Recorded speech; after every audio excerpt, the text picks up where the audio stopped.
নমস্কার, সবাই কেমন আছেন? আশা করি সবাই খুব ভালো আছেন। আমি খুব ভালো আছি। তো চলুন প্রতিদিনের মতো আজকে ব্লগটা এখন থেকেই শুরু করি।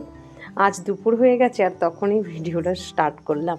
যাই হোক, আজকে খাবার দাবার নিয়ে বসছি খেতে। আর আজকে রান্না হয়েছে ভাত আর নোটে শাকের চচ্চড়ি, উচ্ছে দিয়ে লাল নোটে শাক। আর তার সাথে করেছি পোস্ত আলু ভাজা আর একটু পটল ভেজেছি।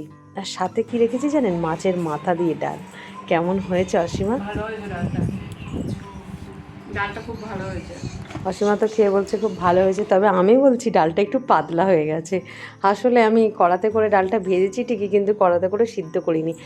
ঘটি করে ভাতের মধ্যে দিয়ে দিয়েছিলাম, আর যেহেতু ঘটিটা আমাদের ছোট, তাই অল্প একটু ডাল ঘটিতে দিয়েছি, মানে যতটা পরিমাণে ধরবে সিদ্ধ হবে সেরকম।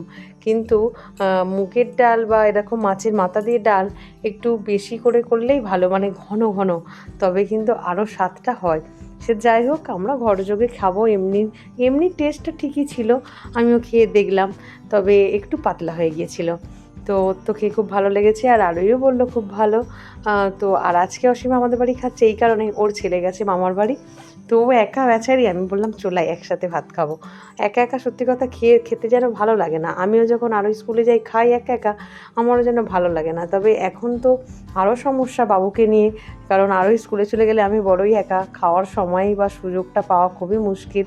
কারণ এই দেখুন না, একসাথে সবাই মিলে খাবো বলে ভাতটা বাড়লাম, কিন্তু বাবু এতক্ষণ ঠিক ঘুমাচ্ছিল, কিন্তু যেই আমি ভাতটা বেড়েছি ও উঠে পড়লো, আর আমাকে খেতে বসতেই দিচ্ছে না। একদম বড় বড় চোখ করে তাকিয়ে আছে আমার দিকে। তো যাই হোক, আমি এখন আর খেতে বসবো না, ওকে আপাতত আমাকে দেখতে হবে। ওরা খেয়ে দিয়ে উঠুক, অসীমা আবার বাবুকে নিক, তারপরে আমি খেতে বসবো।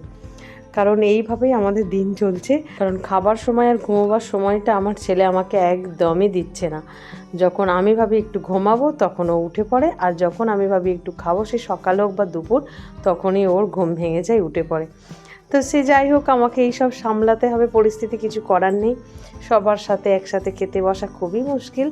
যদিও কালকে দিনটা দিয়েছিল, বারবার আরোহী, আমি, ওর বাবা একবার করে সবাই দোলনা দিয়ে দিয়ে রবিবার দিনটা আমাদের তিনজনকে একসাথে খেতে বসতে দিয়েছিল, কিন্তু আজ আর দিল না।